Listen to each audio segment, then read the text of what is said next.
July মাহত পুলিচৰ interview, September অক্টোবৰত তৃতীয় চতুৰ্থ শ্ৰেণীৰ ইণ্টাৰভিউ, মাজত শিক্ষকৰ ইণ্টাৰভিউ।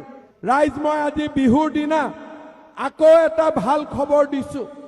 ইলেকশ্যন হৈ যাব আৰু 50,000 চাকৰি আমি 2024 চনৰ ভিতৰত দিম। আৰু 50,000 চাকৰি। 1 লাখৰ প্ৰতিশ্ৰুতি আছিল, 1 লাখ হৈ গ'ল।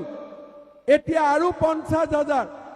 জুলাই মাহত পুলিচৰ ইণ্টাৰভিউ, ছেপ্টেম্বৰ অক্টোবৰত তৃতীয় চতুৰ্থ শ্ৰেণীৰ ইণ্টাৰভিউ, মাজত শিক্ষকৰ ইণ্টাৰভিউ।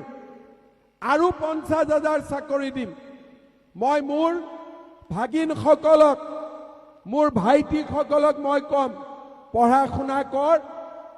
দেউতা মাই যেনেকে কয় স্কুলত যাব লাগে, পঢ়িব লাগে, আৰু আমাৰ সকলোৰে ভৱিষ্যত যাতে সুৰক্ষিত হয় তাৰ দায়িত্ব মোৰ মূৰৰ ওপৰত। সেই দায়িত্ব আমি পালন কৰিম।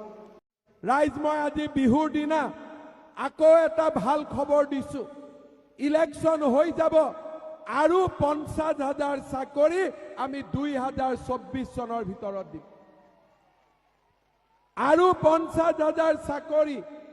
1 লাখৰ প্ৰতিশ্ৰুতি আছিল, 1 লাখ হৈ গ'ল।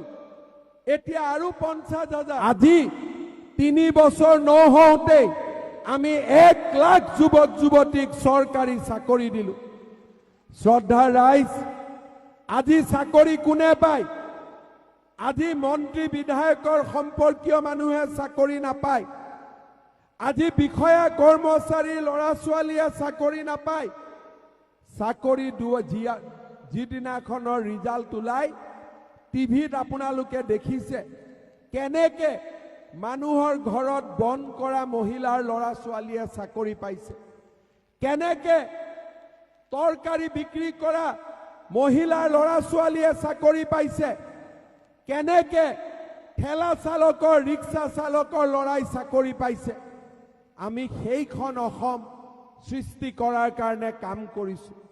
দিনে ৰাতি আমি কাম কৰিছো। 1 লাখ চাকৰি দিওঁতে কংগ্ৰেছৰ দৰে ময়ো 5 লাখ 10 লাখ টকা মানুহৰ পৰা ল'ব পাৰিলোহেঁতেন, কিন্তু কংগ্ৰেছৰ সংস্কৃতি আমাক নালাগে। আমি এখন নতুন অসম বনাব খোজো, আৰু সেইকাৰণে আজি দুখীয়া আৰু মধ্যবিত্ত ল'ৰা ছোৱালীয়ে চাকৰি পাইছে।